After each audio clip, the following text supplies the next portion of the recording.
Hello, my name is Anna Potness and I welcome you all to join us through this entire interview where I'll be talking with the Chief Executive Officer for Standard Chartered Bank in Tanzania, but also he is Chairman for Roundtable, CEO Roundtable Tanzania, Mr. Sanjay Rughani. We'll be discussing about a lot of things, but we'll concentrate more on women in leadership and gender balance. As you already know that on 8th of March, the city is going to be having a Rising Women initiative with the aim of empowering and recognizing women in leadership. So we have been bringing you a series of interviews from different women who have succeeded in their career journey. And today we are going to hear a male perspective on the matter, on CEO, on women and leadership. Mr. Rajani, he's here to talk about women and leadership. Hello, how are you? I'm all right. I know you say Rajani, but it's Rughani. Rughani. Okay, Rughani. Your name is like hard to pronounce. Rughani. Sanjay. Sanjay. Yeah. Okay, Sanjay. So we are here with Mr. Rughani, Sanjay Rughani. Right. Thank you so much for your time and welcome. It's a pleasure. Okay, so let's go straight to the topic today that we're going to discuss. We're talking about women and leadership. But I want to hear your own definition of women in leadership, women empowerment. How do you define women empowerment? How do we define women empowerment? It's a big question that a lot of people in this world are involved in. Yes. And I know that there's many organizations that all have their own definitions of women empowerment. You know, I personally am very excited to be talking about women empowerment because I am here because of my mother. You know, so my journey in life really started by seeing a lady who was completely empowered. So if I have to use my mother as a prototype or as an individual who I could feel is an empowered woman, what does it mean? So number one is really that over time she had the ability to build personal capacity, and that capacity was necessary for her to make choices. And as long as she could make choices, she could also make change. She could transform the workplace space around her. My mother was a very empowered lady. You know, she over years did many things, including she was a businesswoman. So for me, that is a significant part of how I see women empowered. I'm sure that you all also know that I have a wife who's called Millie Rughani. She's the head of business development for Aga Khan Hospital Group East Africa. So I have a wife who's very empowered. And I have a daughter who is 17 years old, and she's also very empowered. So for me, really, an empowered woman is someone who has the knowledge, who has the capacity, who has the ability to make choices and transform the world. So it's really about what I can do rather than what I can't do. And I see these are all women who can do what they want to do. Wow, that's wonderful. You talked about your family. You came from a family that women are empowered. Your mother, your wife, now your daughter. Can you tell us, what do you think is the right time to start empowering women to become great leaders or to become good leaders in the future? Well, leadership can be assumed at any age. You know, sometimes our children assume leadership. But I think your context is really around, you know, maybe the professional life. I mean, a lot of, like my daughter is a leader in many school activities. So, you know, that's where we see that, you know, she's being nurtured, she's growing. The school is providing the opportunity. They are a school that recognizes, you know, gender balance and equity is very, very important. But there is no defined age per se. You know, like I said, you could actually assume leadership. But at work, I think from day one, when you join work, you know, certainly a few years you will have to spend time to understand the organization, to understand your role, to understand the motivation and the relevance of the organization, the purpose of the organization. And with time, you also add your passion to it and say, what am I going to do to lead? And leading can be initiatives, can be leading people. And I know today we are talking about women in leadership, which means now we are talking at C-suite, you know, which is at the, you know, we call it the country management team or the board level. I have personally known women at 25, 26 years nowadays assuming board positions. But it depends on the maturity of the organization also. For an organization like ours, maybe 30 plus. I was 32 when I was the director, so I see no reason why we cannot have a woman of the same age. Okay, and how about you? Growing up, when you were a kid, did you always know what you wanted to become when you grow up? Not really. Because the question is, did I always know? There are many things I knew what I wanted to become, but not always. And the reason is that I was also very empowered. I was empowered to constantly grow, to constantly, have new knowledge. And then when you are aspiring for new knowledge and new insights, you make choices. And the choices that you make today can be very different tomorrow.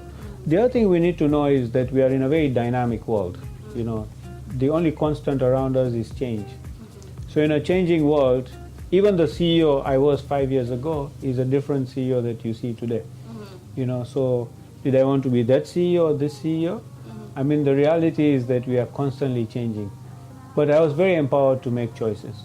Wow. Let's talk about women in leadership. Does Standard Chartered Bank have a policy in place that aim at creating gender balance, especially in managerial levels? Do you have that? And if you do, can you just give us an example or a successful that has already happened? Sure. And it's very interesting that you have quickly moved on to policy. Yeah. For Standard Chartered Bank, gender balance or gender equality is way of life. Okay. It's really a strategy that we have. Not only for Tanzania, but it's a global strategy. Yes. For us, we believe gender equality is a must to have. We personally know the value of it. I mean, it's got a lot of, value. But we also believe that, this is just a very basic right that human beings should have. So for us, we have lots of policies, we have lots of processes, we have lots of interventions that we have created. And today, as I'm talking to you, I can proudly say that if I look at Standard Chartered Bank Tanzania, more than 1/3 or just about 1/3 of my leadership team, and here I'm talking about country management team and board, is made out of women. Okay. And globally also, the group, Standard Chartered Bank Group, has committed that by 2020 we would achieve a 30% target at global leadership level, and then by 2024 that ratio will move to 34%. So for Tanzania, we are slightly better than the group.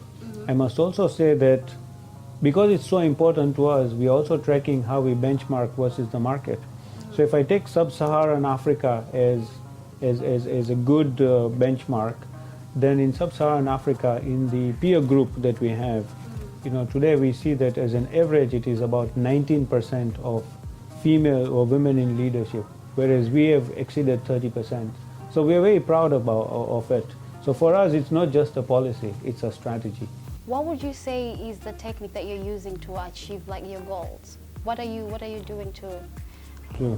Yeah. So one is bold commitment. Okay. I talked to you about the group commitment.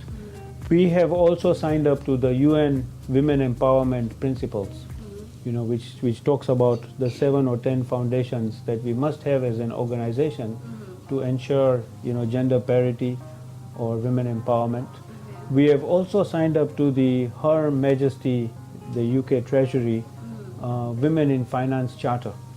So what does that also do? That globally we actually have one leader of a global, so one of our global leader is fully accountable to this agenda, which means it's not an out of sight, it is always constantly there in our lives.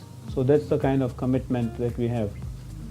If I have to talk about Standard Chartered Bank in Tanzania, you know that I've been in the bank for 22 years. I can tell you that for about 15 years this has been part of our strategy that I'm very involved in. So today we have a good balance in our staff. It's about 50-50%. If I look at recent years, I think there's more women who have actually received promotions in our bank.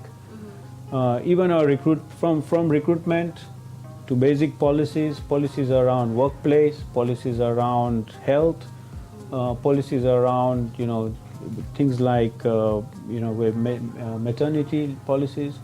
We actually have one of the best maternity policies in the country. So I know the Labor Act says 84 days, but we have 5 months. 5 months. Yeah, we have paid 5 months.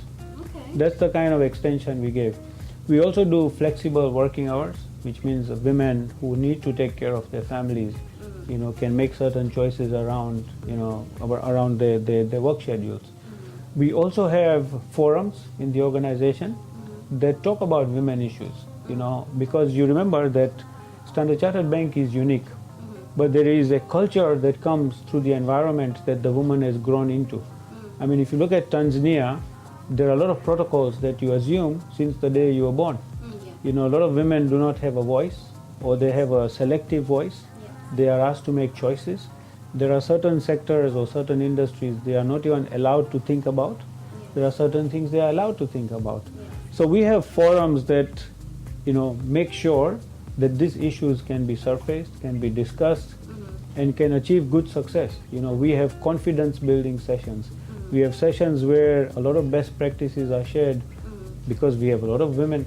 If you look at Tanzania as a country, and I know earlier we were having a conversation, if you look at the market, there is so many senior women in leadership who are from Standard Chartered Bank, which talks plenty to, we say we are the unsound university or unsung university that is actually empowering Tanzania, not only the bank, but empowering women in Tanzania in general. So really proud of it. I also want to tell you that just last week we all heard that Dr. Ngozi has become the Director General of WTO, World Trade Organization. I also want to tell you she's a director of Standard Chartered Bank. Wow. So we're very proud of that. I applaud you for that. You did an amazing job. Okay, what would you say is the biggest achievement that you have, your biggest achievement since you became the CEO of Standard Chartered Bank? Are you talking about just gender or just general? In general. Let's talk about in general, then we'll talk about gender. Yeah.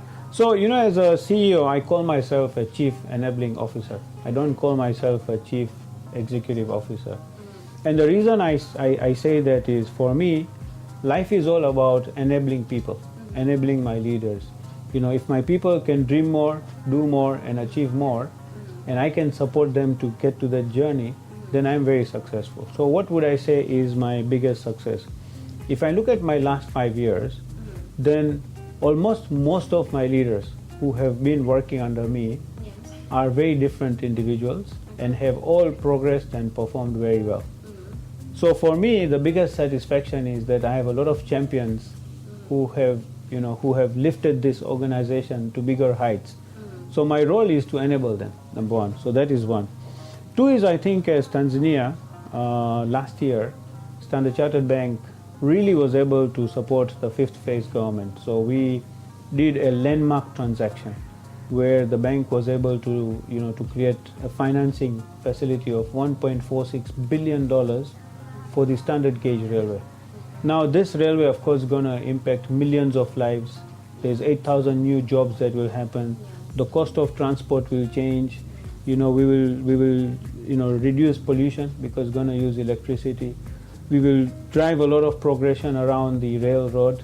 So I think these kind of things are very, very critical. I must also say that one of the things that I'm also very proud of is last year, or maybe 18 months ago, we launched the digital-only bank in Tanzania, which is a fully digitally operated bank where it's actually a bank on your mobile phone. You don't need to come to my branch to open an account. It has 70 facilities, and out of those 70 facilities, all of them are accessible on the mobile phone. So it has three aspects to it. There is the basic banking, there is all the payments that you can make, whether it's Dawasco, Tanesco, utilities, but it also has lifestyle. So there's a lot of choices that clients can make around their lifestyle. And there's quite a few things about women. Happy to tell you that in my last 18 months, we have opened more than 20,000 women accounts because it is a product that is very appropriate for women. And I must also give you a secret, which I would not give normally, is that if I look at the total balances of the money that the clients put, actually women are better saving individuals. They save much better, and at the moment their utilization of the account is more exhaustive. So they're making much better choices. So we are empowering women also through the products that we create. And I think that is something that I'm very proud of. That's amazing. Okay, you have been working with Standard Chartered for 22 years now, 22, right. Yeah? But I want to know take on women? You have worked with different women. Others have succeeded. Now they're in top position. I know it makes you feel great about it. But I want to know your experience working with women.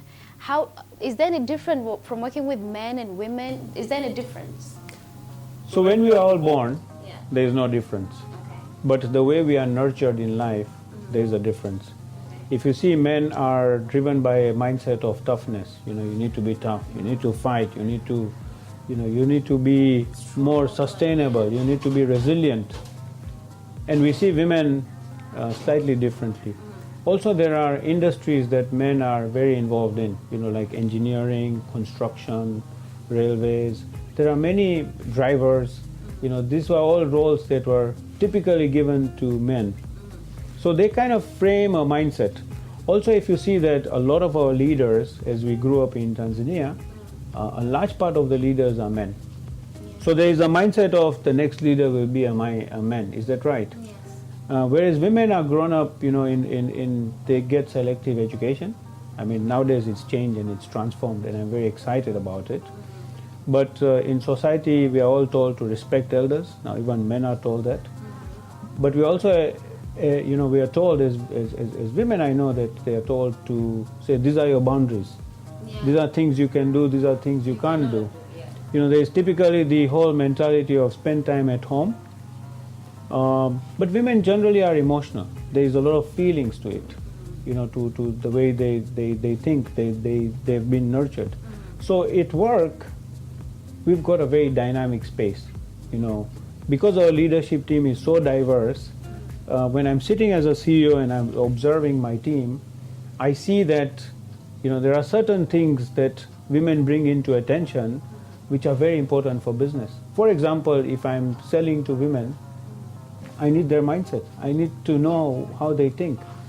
They also are very driven by feelings as part of the equation. Women are also very creative, because they make choices. Fashion is life, is it right? So it brings innovation because they give us diversity of thoughts. So I think as an organization, we have seen a lot of benefits through the diversity principles or model that we follow. Okay. So you talked about Standard Chartered and the success that you have had on empowering women and all. I don't want to talk about Standard Chartered, but I want to see your take. I want to know your take on women are still not rising to the top. Other organizations, where are they failing? What is the problem? What is the biggest challenge? True. So I think first we must step back and say it's not hard-coded that women are not rising. I think if anything now there's more women rising to leadership positions than ever before in the history of this world. So let's take that. Now your role is that we are not 50-50. Trust me, from where I sit, it's going to take over a decade and maybe 2 decades to get to a 50-50 equation. And it will take a lot much more on how the world will evolve, because it's a huge journey. This has gone through different, historic times, different wars, different industrial revolutions. But now we are in the technology revolution, that's industrial revolution 4.0, which kind of also helps women to be equally empowered and more gender balanced. So, but your question is, why are we not there? So a few things come to mind, because I'm also, like my friend said, I'm the chairman of the CEO Roundtable. Sometimes I assume leadership in many other things. So I've seen different kinds of mindsets, and I've seen different kinds of strategies that companies have. So one is history. I mean, me and you can't change history. We all have the burden of history. If you are in your mind used to just seeing men as leaders, naturally, everybody is going to be comfortable with men as becoming the next leader. So there is a whole history that we need to challenge. Number two is culture. And like I said, we all have different upbringing. So if there are organizations and industries that are doing construction work, or they're doing real, railway work, or they're doing engineering work, just by the nature how we have all developed and grown in our lives, there's bound to be more men there, in that society. Things will change. But also, bringing gender balance is a commitment. It's a lot of hard work. Like I said, after 15 years, I'm very proud where we are. But it took the organization more than 15 years actually to get to where we are. So it requires us to look at what kind of stereotypes do we have, how do we think about women. It requires us to look at policies, what kind of policies do we have. It requires us to have different forums. It requires us to have the boldness of the kind of things we will talk and not talk, which unfortunately get challenged also because we are in a world where these things are not being talked. But as an organization, we are bringing in. It also requires accountability. Who is accountable? For us, it's a lot much more about metrics. What are you measuring when we talk about women empowerment? So do we see things like, who is represented in the leadership team? Do we look at things like, compensation? Is there equality? Do we look at policies that actually help people to be equal? Because we're not born completely equal, but it's policies that we can put in place. Are we seeking feedback? Are we getting feedback from staff? It's a lot of hard work. And in a world which is fast changing, we all have challenges. Business is tight sometimes. Do you want to focus on just women empowerment or gender equality or diversity and inclusion? So there are multiple issues really that we have that kind of challenge the whole equation of why is there not much more balance? Because it requires investment, it requires different mindset, it requires challenging status quo.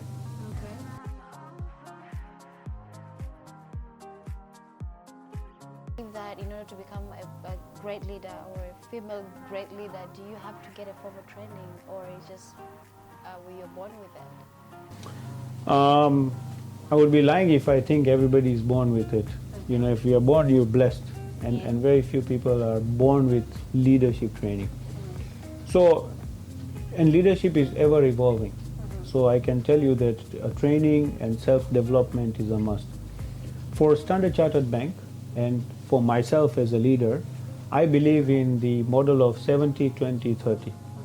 70% of what you learn, including leadership, is really in relation to learning at work, observing leaders, observing the organization, observing what others do, and participating in it. So taking stretch assignments to say, can I do this small thing today? Can I do that small thing tomorrow? It is achieving smaller milestones of leading. That is 70%. Then there is the 20%. 20% is really peer-to-peer learning, where you spend time looking at, so if I am leading and this person is leading, what is the difference? What can we do better? Because even as me and you are seated here, we are different individuals. We bring different strengths. We have different challenges. So it is good to understand each other and understand how together we lead better. Because real work life is about collaboration, and it's about combination of efforts. Now talking about, real learning. So I think 10% of your life is, of your career, you really have to go through professional learning to be able to lead better. So what does that 10% cover? It covers things like your area where which area do you want to lead? And what are the key components of it? It also covers leadership essentials for Standard Chartered Bank. Things like how do you make decisions, how do you motivate staff, how do you inspire staff, how do you do a strategy, how do you create a vision, how do you really communicate, how do you listen? When you are challenged, what are the tools you have? How do you manage performance? How do you look at scorecards? So all this you need to be taught, or you have to start, and I think those days of being taught are gone now. You have to be empowered to learn yourself, and that is more important. So it is important. Leadership style. How did you realize that this is my leadership style and to work for me? How did you realize that? Right. So again, I said leadership is evolving. Yes. If you have to talk about me, and this is based on a lot of feedback, I actually have a team of young staff in my organization. I do reverse mentoring, so I get a lot of feedback from these youngsters, dynamic talent as I call them, on my leadership also. So I personally believe, with all the insights that I've been able to achieve, and I do evaluation, is that I'm a transformative leader.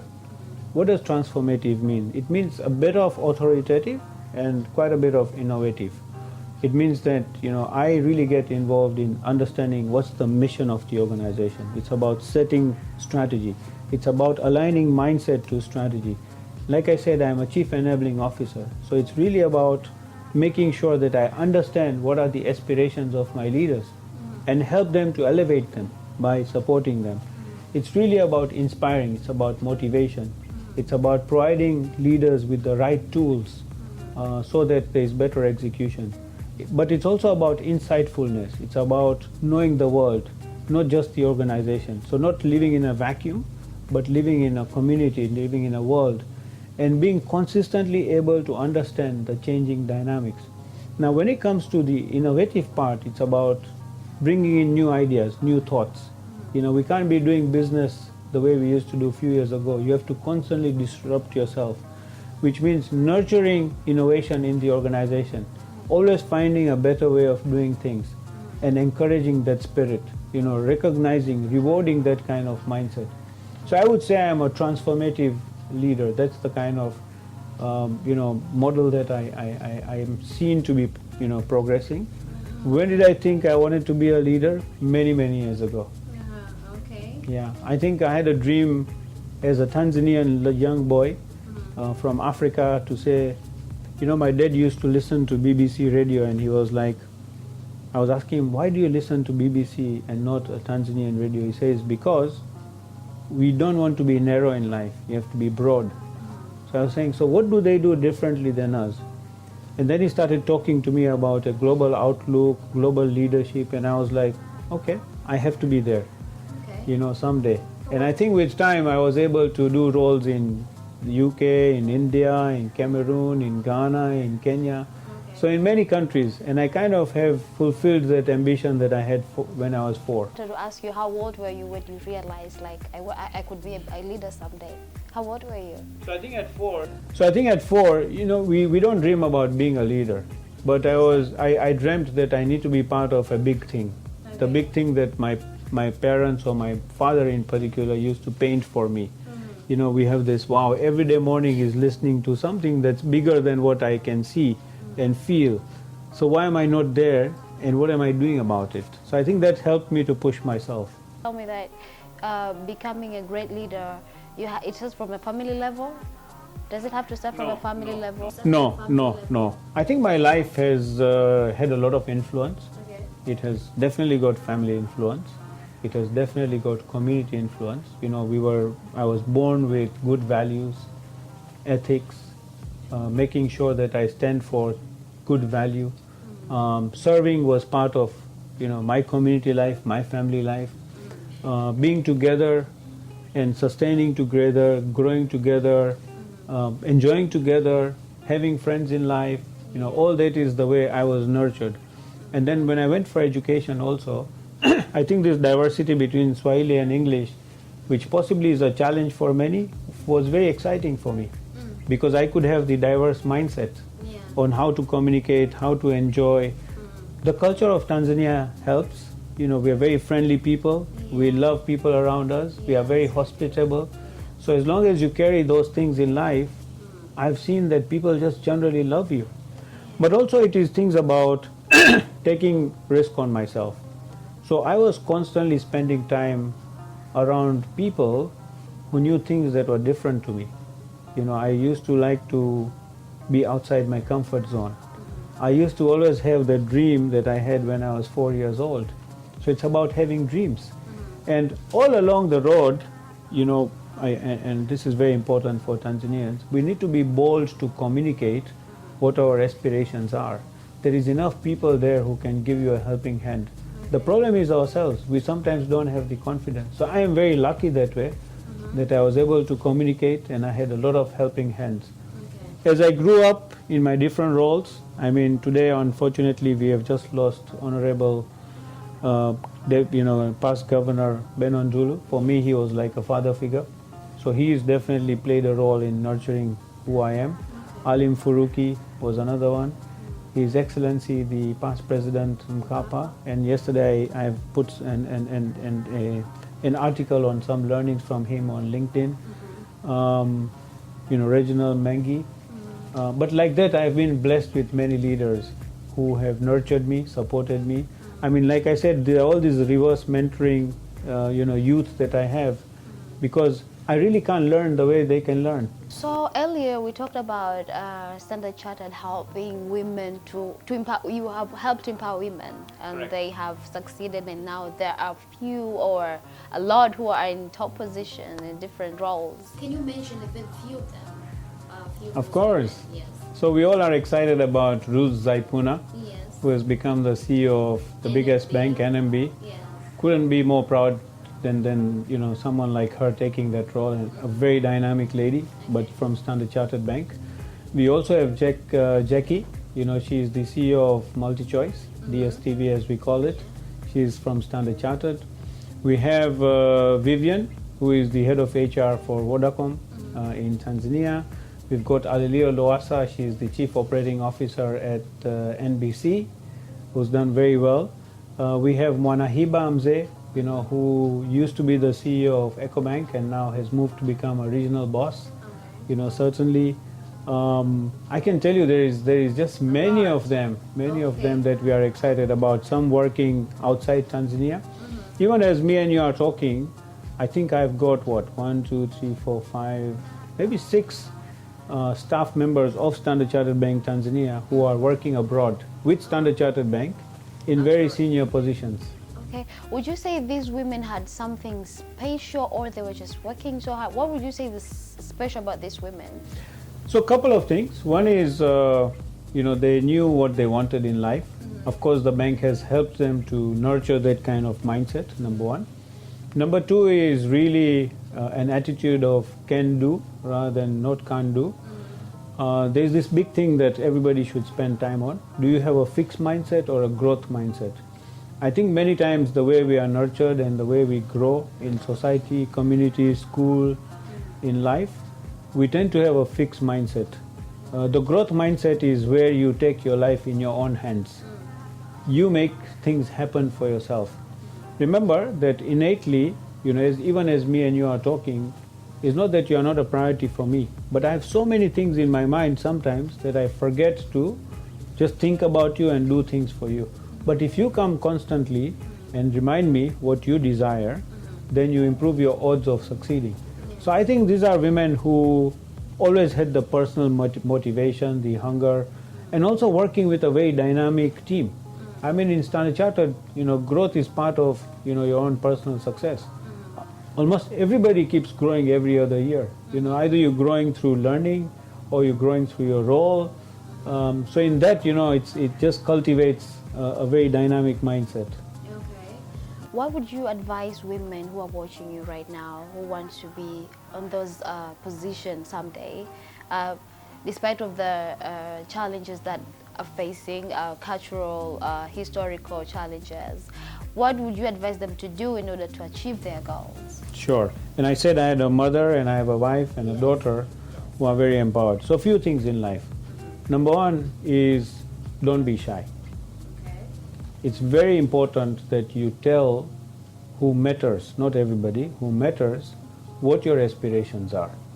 Number one. Number two is take risk. Men, like I said, by nature, if you have the same qualifications, the same capabilities, the same skills, and put a man and a woman, I think the men generally are very bold to say, I can do it, I'll do it better. So it's good time to also demonstrate that hunger. And there is a lot of wisdom. I mean, when we make decisions, we don't just look at who is pushing themselves, but is really putting your hand up is very important, number two. Number three is, women have this mindset about the work-life balance. How do you balance the home equation? And that's a very fair issue. Be a bit more transparent about it, and tell people how you're going to navigate that. Because when you allow people to speculate around you is when they are not sure what decisions to take. But you can be very bold to say, I've been able to do this, I've been able to do this, or ask for flexible working hours. Nowadays there are lots of roles that can allow that. I also want to say to women is about knowledge. In my view, having worked with multiple organizations, I see that there is a big challenge around knowledge.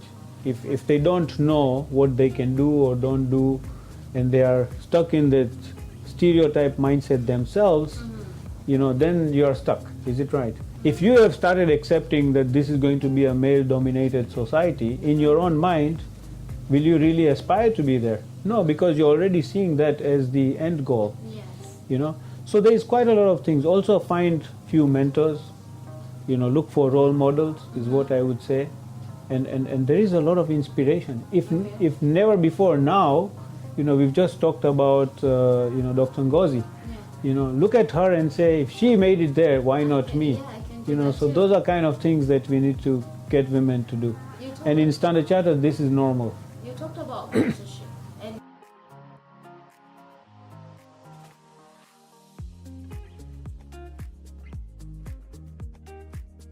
Yes, they all supported me. Now, they supported you. you know, it's not direct mentorship, but sometimes guidance, coach, Okay. you know, all that, yeah. Do you mentor anyone? Do you have people that you mentor? Of course, You do. quite a few, yeah. Okay, what do you look at people when you decide, like, I'm going to mentor this person? Do you have things that you consider before agreeing to mentor someone? Yeah, and this is a very good question, because I see a lot of individuals just come to me and say, I would like to become, can you become my mentor? And I look at them and I say, I can. Why would you want me to become your mentor? And they don't have the answer. They just think because I am the CEO and I'm probably successful, that if I mentor them, then they'll become successful or they'll learn something. You know, mentorship requires attention, requires a little bit of strategic mindset. Any relationship you get into in life, you know, this is a relationship. You need to know what success should look like. Why am I being mentored, and what will he mentor me about? Number one. Number two is, there's also a need to understand each other's expectations. Can I really mentor you on your desired objectives, or I cannot, which is also important. Number three is, I've seen time commitment, because in a mentee-mentor relationship, one is to make sure that you have regular intervals where you have conversations, but also there are commitments that come out of the conversations. I've seen quite a few mentors sometimes fail up to those commitments, which means if you are not investing on yourself, then fairly you shouldn't be wasting my time. Yes. You know, which is also important. And then lastly is really about, you don't need to have one mentor who's going to give you everything. You can have multiple mentors, or you can have multiple coaches, or you can have multiple friends. You know, so life is dynamic. You know, you don't need to just put your whole life to one person, because honestly, I can tell you that with everything that I have achieved, you know, I still see that I am still a long way from becoming, you know, that big person that I want to become. Okay. For those people who are asking you to mentor them, I want to know: are they most women or men? Or I just want to. I assume that most of them are men. I don't know. No, but I think in women- my case, it's almost a 50-50 actually. 50. Yeah, that's right. And you see, I told you that, you know, I've got this young, you know, talent that even mentor me, reverse mentoring. Interestingly, even that is like 40-60, so 40% are women. Okay. So I've always had this good balance. Sometimes I'm lucky. So, you know, even in my life today, when it comes to the executive director of CEO Roundtable is Santina Benson. She's a lady. Because I'm the deputy chairman of the Bankers Association, we have got OThe there. She's the executive director. She's a lady.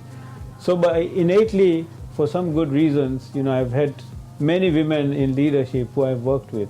Okay. Talking about CEO Roundtable Tanzania, how is the balance, the number of men and women there? No, clearly it's an issue. You know, I wouldn't know the correct numbers in terms of percentage, but we are pursuing that. You must have seen that every Wednesday, the CEO Roundtable nowadays, you know, puts a social communication around really recognizing women in leadership, you know, and what they do. And the idea is really to get a better balance in the CEO Roundtable. But we also need to be practical.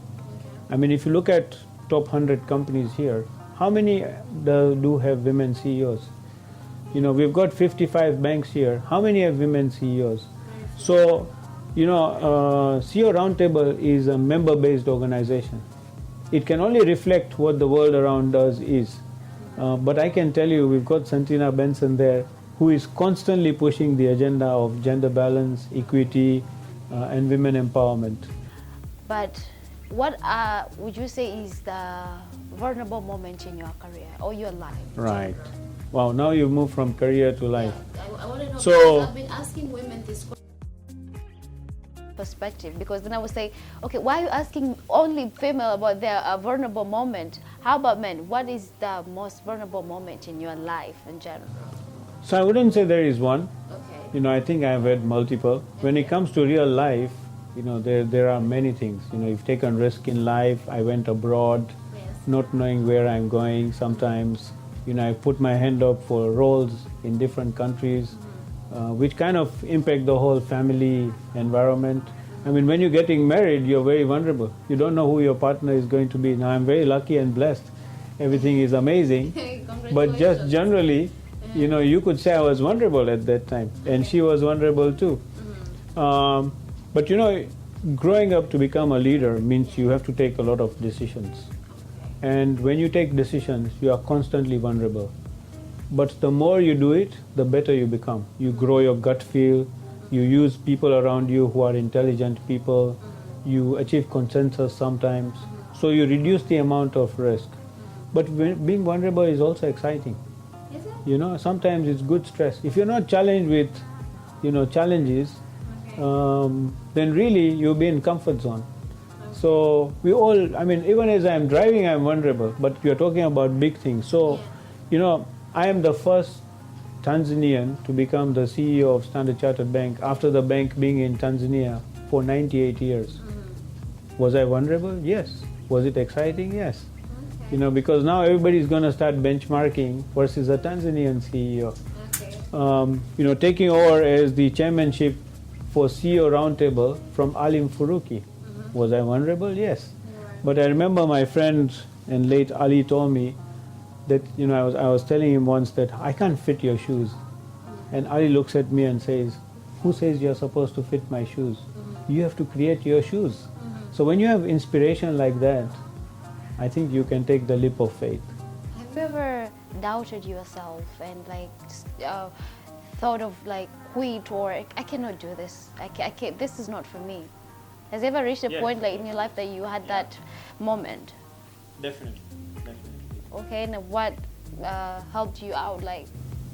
So I think I have a family. Okay. Because some things that you want to do in life have family into the equation. So the best thing is to talk to family and say, what do we all think, and take a decision. When it's at work, you use the tools, you use the network, you use your mentors sometimes to take a decision. Sometimes the doubt comes, when you have a yes or no equation, then there's always a doubt, when it's about making a fundamental choice. But like I said, I think for me, I can also say that I failed. And I think those moments of failures have meant a lot much more growth for me. Because if you don't learn to fall, you don't know how to stand up. Is it right? That's very true. That's very true. Okay, last question. Looking back, what are the three advices that you give to your younger self and other youth Myself. that you right now? Wow. So I think, first of all, it's a very thoughtful question. But generally, and I think we've talked about growing, Yes.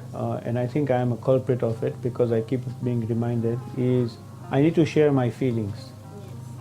Yes. For many years I've grown alone, stayed alone, which means many times people don't understand what I feel. Okay. And that kind of keeps them guessing. And when you're guessing, then I don't get, the best, the kind of attachment sometimes. So for me, I think it is, I wish I could have shared more of my feelings, including with my kids, by the way, with my staff, with my kids. I think that would be one. Two is, there's enough people who have taken risk on me. And I do that now. I take a lot of risk on a lot of people. I help them to push their boundaries.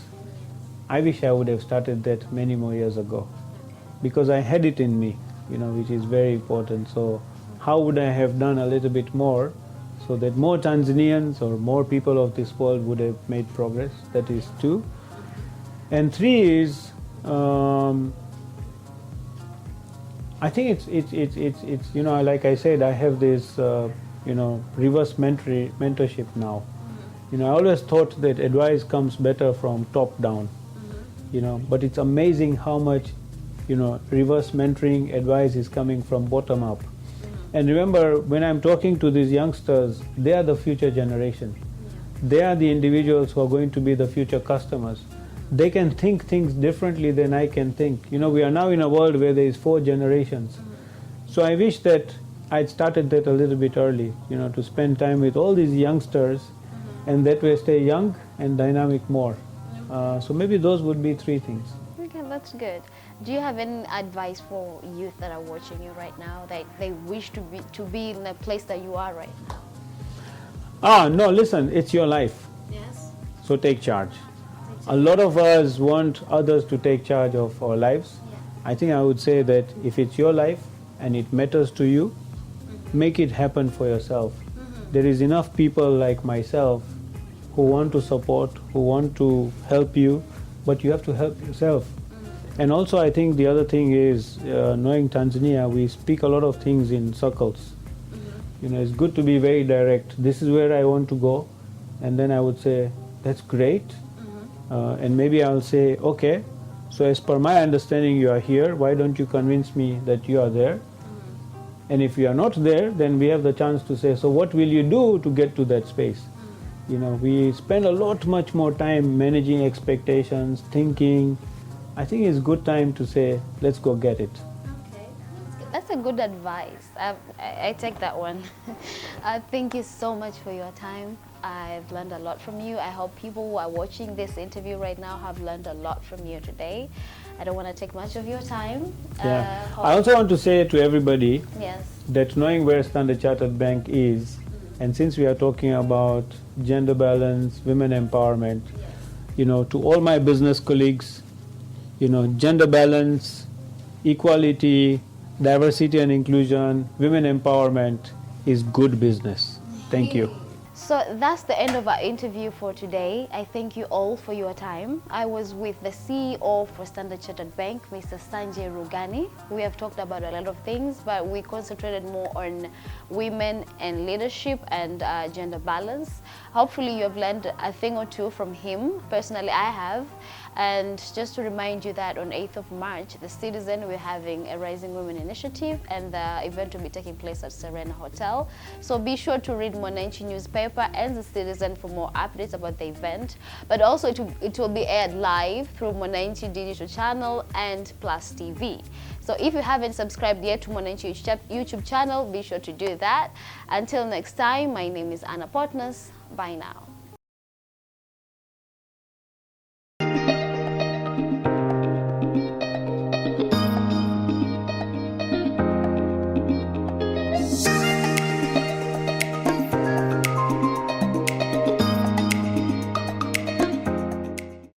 Baada ya kumaliza kidato cha 4 sikuwa na uwezo wa kuendelea na shule. Ndio nilipoajiliwa rasmi Geita Gold Mine Limited na niliajiliwa kama dumper truck operator. Nilipata mafunzo kwa muda wa miezi 3. So miaka 18 sasa niko kwenye operation. Tunapoongelea dumper truck ni mashine kubwa, inahitaji ujasiri wa hali ya juu hasa kwa mwanamke. Cha kwanza uipende kazi. Kuwa strong, kama hujaipenda kazi you can't do it. Tulikuwa tuna roster ya siku 6. Tunafanya kazi mchana siku 3, tunafanya kazi usiku siku 3, tunapumzika siku 3.